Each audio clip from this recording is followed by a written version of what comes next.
no Brasil, numa lei que foi publicada no dia 27 de agosto de 1962. Em Mato Grosso do Sul, há 5 mil profissionais com inscrição ativa, de acordo com o Conselho Regional de Psicologia da 14ª Região de Mato Grosso do Sul. A maior parte dos psicólogos é formada por mulheres, elas representam 85% da categoria. O presidente do Conselho, Walkes Jaques Vargas, é o nosso entrevistado de hoje para poder falar um pouquinho mais sobre esse assunto.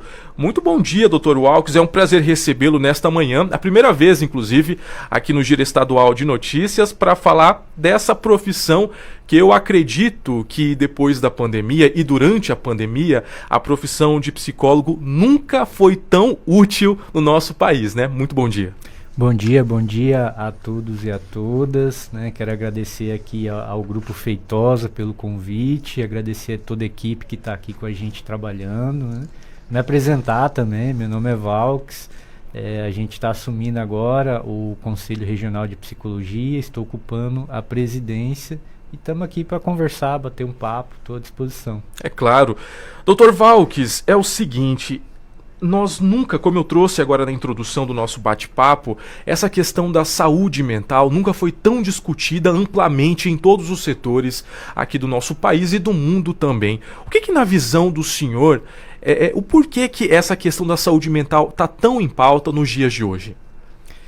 Então, a gente acredita que nos últimos anos, né, a questão da pandemia, do isolamento social, foi um fator importante aí, né, em que as pessoas tiveram um período em que o contato físico, o contato presencial foi diminuído, foi restringido. Sim. E isso atingiu muito, né, as pessoas, afetou a vida, o cotidiano. E a gente acredita que a convivência, né, o dia a dia, o cotidiano, o contato social é importante também para a nossa saúde, para o nosso emocional. E esse é um dos fatores, né, que nos últimos anos tem agravado e tem chamado a atenção da população, da sociedade, das autoridades para esse tema da saúde mental. Um outro ponto também que vale a pena destacar, Dr. Walkes, é essa questão da infodemia, né? Que é o excesso de informações que hoje as pessoas estão tendo acesso devido à tecnologia, aos smartphones, à internet plugada 24 horas. Muitas pessoas estão pirando um pouco com esse excesso de informações, né? Sim, a velocidade, né, aumentou de uma forma incalculável, né? E a gente acredita também que há uma espécie de, a gente chama de manipulação das subjetividades, né? Então, as grandes redes aí precisam olhar um pouco com carinho para a ética, para a forma como os dados, né, nós colocamos os nossos dados nessas redes. Sim. E a forma como isso é utilizado, né? Então, a todo momento as informações chegam, a gente costuma dizer que está cada um na sua bolha, né? Então, é preocupante essa situação aí das bolhas e as informações que chegam até nós, né? Nós precisamos romper as bolhas, nós precisamos ver informações contraditórias, informações diferentes. Questionar, né, doutor? Saber ouvir a pessoa que tem uma opinião diferente e conseguir conversar, né? Então esse está sendo um grande desafio das atuais, né, das redes sociais, dos grandes meios de comunicação hoje. Dr. Walkes, nós estamos comentando aqui, por exemplo, dessa situação, né, do quanto que as pessoas precisam do auxílio, né, de um psicólogo. Agora eu gostaria de saber do senhor, hoje, os psicólogos aqui do nosso estado especificamente, eles estão preparados de fato para lidar com esse alto número de pessoas precisando de ajuda? Olha, tem sido um grande desafio, né, para toda a categoria, para a sociedade. Eu costumo dizer que também para as políticas públicas, né? Nós temos aí os dois grandes sistemas de atendimento à população, sistemas públicos, né? Sim. O SUS, o Sistema Único de Saúde, e o Sistema Único de Assistência Social, que no último período sofreu aí cortes de verbas, né? Cortes de gastos, né? Tem o famoso teto de gastos também. e são as políticas em que a nossa categoria está inserida em sua grande maioria, né? Estamos em várias outras, mas nesses dois sistemas é onde a gente se encontra em grande número. Conforme a gente vai diminuindo, vai restringindo a verba, o atendimento, os equipamentos públicos, né, os atendimentos também eles vão sendo restringidos, vão sendo sucateados, né? Então esse está sendo o grande desafio. Há também aqueles e aquelas que têm condições de procurar o serviço privado, procurar os atendimentos particulares, e quando o público não consegue atender, as pessoas acabam procurando esses atendimentos. Porém, nós sabemos que não são todas e todas que têm condições de arcar com esses custos, né? Por isso a gente sempre fala dos serviços públicos, do SUS e do SUAS, da importância de ter eles funcionando para que toda a população seja atendida, não somente aqueles e aquelas que podem pagar por isso, né? Exatamente, até porque, Dr. Valkes, durante muito tempo, eu acho que essa estigmatização caiu um pouco hoje, mas durante muito tempo, algumas pessoas se referiam a psicólogo como coisa de gente rica. Pessoa pobre, eu não posso ter psicólogo porque eu sou pobre, só gente rica que tem problema e que precisa de psicólogo. Não é mesmo? Isso mudou um pouco, não é? Eu acho que a principal mudança nessa nossa história de 60 anos foi essa, né? Lá em 62, quando a nossa profissão foi regulamentada, a visão era totalmente essa, algo de elite, né? Era uma profissão voltada para atender elite. Uhum. Hoje, nós, nessa história de 60 anos, nós celebramos justamente essa mudança de visão. Então, a nossa categoria está à disposição para atender todo mundo. Toda a população precisa ser atendida e tem o direito de chegar a um serviço de psicologia, chegar a um serviço público. Esse é o grande desafio que a gente quer continuar ainda nos próximos 60 anos, ampliando esse atendimento para que realmente todas possam ter acesso a um profissional de psicologia. Dr. Valkes, e como que vem sendo o trabalho do Conselho, por exemplo, para poder divulgar amplamente, né, para que chegue isso, por exemplo, no interior do estado? Nós estamos falando aqui estritamente para o interior de Mato Grosso do Sul, que nos escuta agora pelas emissoras do Grupo Feitosa de Comunicação. E muitas pessoas que moram algumas vezes em sítios, áreas rurais, assentamentos, acabam não tendo tanto esse acesso de que existe sim um serviço gratuito de psicólogo. Como que o Conselho vem atuando para poder levar isso a essas pessoas, essas informações a essas pessoas, a esse público? Interessante essa sua pergunta, porque a gente acabou de assumir agora, né, o Conselho e há poucos meses. E o nome da nossa chapa trazia a palavra territórios, justamente porque nós viemos com essa proposta de acessar os territórios da população sul-matogrossense, né? Então, uma das primeiras coisas que nós fizemos é organizar dentro do Conselho uma comissão de interiorização e fronteiras, que é um grupo de profissionais que vai estar destacado lá dentro do CRP para fazer esse diálogo com a questão territorial do interior do estado, com as nossas fronteiras, com aquela população que precisa realmente de um atendimento bem específico, mas também que seja um atendimento de qualidade. Além disso, o nosso foco também, como eu disse antes, nas políticas públicas, que é a forma como a gente acredita que todas e todas podem ter acesso aos nossos serviços. O que precisa mudar, Dr. Valkes? Como nós já trouxemos aqui, são 60 anos da regulamentação da profissão no nosso país. O que é a principal alvo e que o Conselho, enfim, que todos os profissionais lutam para poder reverter hoje em dia? Então, nós falamos bastante da política de saúde mental, né? Um exemplo importante, aqui em Campo Grande nós temos tramitando aí nos poderes executivo e legislativo um projeto de lei que é uma política de saúde mental, que nada mais é do que a reescritura das portarias do Ministério da Saúde, porque no último período houve aí uma ameaça, né, dos governos federais de revogar todas as portarias que falam sobre o atendimento à população, sobre especificamente a saúde mental. Então aqui em Campo Grande, um exemplo, a gente tem atuado nesse sentido, de ter uma lei municipal para, independente do governo que entra, que saia, mas a gente tenha regulamentado em lei quais são os serviços de atendimento aos usuários do SUS, no caso, relacionado à saúde mental. Além de outras pautas, nós também estamos aí no último período falando da inserção de psicólogos, psicólogas e assistentes sociais na rede pública de educação. Então a gente acredita que as escolas são espaços em que a categoria precisa estar inserida. Nós temos muito a oferecer, né, para essa população, para o contexto escolar. Às vezes as pessoas até perguntam, mas vai fazer um atendimento clínico de saúde dentro da escola? Não, a gente quer contribuir no contexto pedagógico, contribuir para a comunidade escolar, para o desenvolvimento das crianças, adolescentes e também para a equipe que trabalha lá, né, para os professores, professoras, para os profissionais da educação. Tem muita criança passando aí por situação semelhante, né? Não é porque é criança que não tem esses problemas, essas confusões mentais. Então, realmente, é importante que a categoria esteja presente também na área escolar. Exatamente. E o diálogo, né, a fala, o contato, a comunicação com crianças e adolescentes é completamente diferente de nós adultos, né? Então, é importante que a gente tenha profissionais qualificados e dispostos a atender essa população.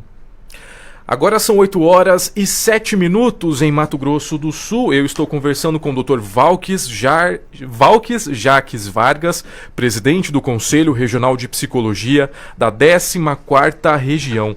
Dr. Valques, eu gostaria de saber agora uma outra questão. Nós sabemos muito bem que hoje em dia a gente começou nosso bate-papo falando justamente sobre essa questão, né, do excesso de informações, né, do uso dos smartphones. Existe algum projeto ou alguma iniciação do Conselho em, por exemplo, levar esse atendimento clínico, esse atendimento psicológico por meio dos smartphones, redes sociais, por exemplo? Então, nós temos uma comissão de comunicação e cultura que está se debruçando, né, trabalhando nisso. A gente acredita que a tecnologia é importante, nós não somos contrários à evolução da tecnologia, muito pelo contrário, né, a gente acha que a tecnologia pode nos ajudar a viver melhor, né? Então, essa comissão de comunicação, uma das várias coisas que se pretende fazer coletar quais são as iniciativas no estado de profissionais que atuam nessa questão, né, da comunicação, do acesso, né, exagerado, né, e também da falta de acesso, que talvez seja a outra ponta aí desse, né, da mesma forma que a gente fala daqueles que têm um acesso 24 horas por dia, também tem pessoas que não têm acesso ou têm uma dificuldade em acessar as informações, a comunicação. Então, a gente tem uma comissão disposta a trabalhar nisso, né? Da mesma forma, a gente também faz parte do Fórum Nacional de Democratização dos Meios de Comunicação, que é um espaço que reúne as várias entidades de comunicação e, no nosso caso, também da psicologia, para debater esses temas, né? Ver uma forma de ter isso regulamentado, né, em lei, para que a gente possa ter o acesso saudável aos meios de comunicação, seja eles qualquer forma, né, desde do celular a qualquer outro meio de comunicação. Inclusive, Dr. Valques, olha só, vou trazer uma informação e eu até gostaria de saber uma situação do senhor. Olha, apontada por especialistas como uma das grandes profissões do futuro, a psicologia ganha cada vez mais adeptos entre os jovens que buscam uma formação de nível superior. Em uma pesquisa educacional realizada pela Educa Insights e divulgada pela Associação Brasileira de Ensino Superior, indica que entre os 15 cursos mais procurados pelos estudantes durante a pandemia, a área da saúde liderou a escolha e a psicologia, sem sombra de dúvidas, está apoiado em dados como os registros mais procurados pela Associação Brasileira de Psiquiatria. Dr. Valques, realmente está tendo uma procura pelo curso. Como que está o mercado de trabalho hoje e qual é a função do Conselho a esses profissionais que acabam de sair da universidade e estão procurando uma recolocação, uma colocação no mercado de trabalho? Agradeço a pergunta, né? É importante lembrar que quando a nossa profissão foi regulamentada lá em 62, aqui no nosso estado, em 67, que foram abrir os primeiros cursos de psicologia. Né? Depois, olha Em isso. 67. Então, para você ver, o nosso território, Mato Grosso do Sul, tem uma parte importante nessa história. Né? Abriu um curso em Corumbá, na UFMS, no campus Pantanal, e aqui em Campo Grande, na FUCMAT, né? A atual CDB. Então, foram os dois primeiros cursos. Hoje nós estamos com 13 cursos em todo o estado, 13 cursos de graduação. Né? Ainda não cheguei nas pós-graduações, mestrados, sim, etc. Né?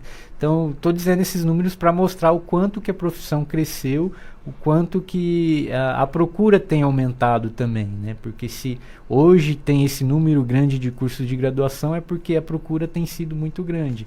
E a gente vê de uma forma positiva, né? De que a juventude está olhando também para a humanização das relações. Então, quando alguém que está nessa fase, alguém é uma pessoa jovem, vai escolher uma profissão, também está olhando para o cuidado, para o atendimento, né? Para olhar ao outro.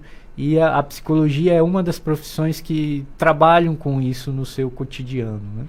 E com relação ao mercado de trabalho, eu acho que o mais interessante é justamente essa questão de... Eu costumo dizer que nós rompemos as 4 paredes dos consultórios e chegamos em todos os lugares. Sem dúvidas. Então, o que antigamente era uma área de atuação, que era a clínica, hoje nós estamos por volta de umas 13 áreas de atuação também. Então, você vai ver psicólogos e psicólogas trabalhando no trânsito, trabalhando na saúde, na assistência social, na educação, na segurança pública, em várias áreas de atuação, nas empresas. Né? A gente teve aí recentemente a Copa do Mundo, tem uma área de atuação que é a psicologia do esporte, tem uma outra área de atuação muito importante que a gente chama de psicologia das emergências e desastres, que visa justamente trabalhar com essa questão de lugares, populações, territórios que foram afetados por alguma emergência, né? Algum acidente, a própria pandemia, por Sim. exemplo. Então tem profissionais também específicos para essas áreas. Eu costumo dizer que onde houver subjetividade humana, ali tem um trabalho para um psicólogo, uma psicóloga. Inclusive, Dr. Valks, eu trouxe aqui a informação de que a maior parte dos psicólogos aqui de Mato Grosso do Sul é formado por mulheres, né? Cerca de 85% das mulheres representam a categoria. Agora, quando eu falo de atendimento, por busca por atendimento profissional por um psicólogo, a busca ainda também é por mulheres ou homens? Como que está essa situação hoje aqui no nosso estado? Olha, eu costumo dizer que é uma coisa muito particular de cada pessoa, né? Então, varia bastante. Há pessoas, por exemplo, no atendimento clínico, que se sentem mais à vontade em conversar com um profissional do gênero masculino, um homem, né? Por questões das próprias experiências de vida dela, né? Da forma como ela se sente confortável em falar. Quando a gente procura um atendimento, no caso clínico, nós procuramos alguém para falar de coisas pessoais, particulares, sim, nossas, né? Uhum. Então isso eu acredito que é muito particular de cada pessoa mesmo. Não, mas eu me refiro, por exemplo, ao número, ao gênero que mais procura, se é homem ou mulher hoje aqui no nosso estado, se é semelhante também ao número de profissionais que são mulheres. Com certeza o gênero feminino é a grande maioria, né? A grande maioria. A gente faz aí uma reunião da categoria, dá 90% para mais de mulheres, né? Eu tô aqui na cota da exceção dos homens. Tá certo. Eu conversei com o Dr. Valks Jaques Vargas, ele que é o presidente do Conselho Regional de Psicologia da 14ª Região. Dr. Valks, muito obrigado mais uma vez pelo bate-papo aqui no Giro Estadual de Notícias. Eu gostaria que o senhor deixasse aí alguma página, né, do Conselho onde as pessoas podem saber um pouquinho mais sobre o trabalho do Conselho Regional de Psicologia. Sim, nós temos o nosso site, crpms.org.br, E temos também as nossas redes sociais, né? Tanto Instagram, Facebook, só procurar lá CRPMS ou CRP14, você vai encontrar todas as nossas informações, e a gente também está aberto a toda a população que quiser dialogar, as organizações, associações, movimentos sociais, só nos procurar aí, a gente está à disposição para conversar, fazer parcerias, organizar eventos, atender a toda a população. É isso, a presença, né, a função de um psicólogo nunca foi tão útil na nossa sociedade como agora, né, doutor? Com certeza, com certeza. Muito obrigado, um bom trabalho. E eu que agradeço. Obrigado a todas e a todos que nos ouviram, obrigado aí ao Grupo Feitosa, a gente está à disposição. Lembrando mais uma vez que, para você que não acompanhou essa entrevista na íntegra, ela já está disponível nas nossas redes sociais, Facebook, YouTube, Jornal A Crítica de Campo Grande, e daqui a pouco na nossa página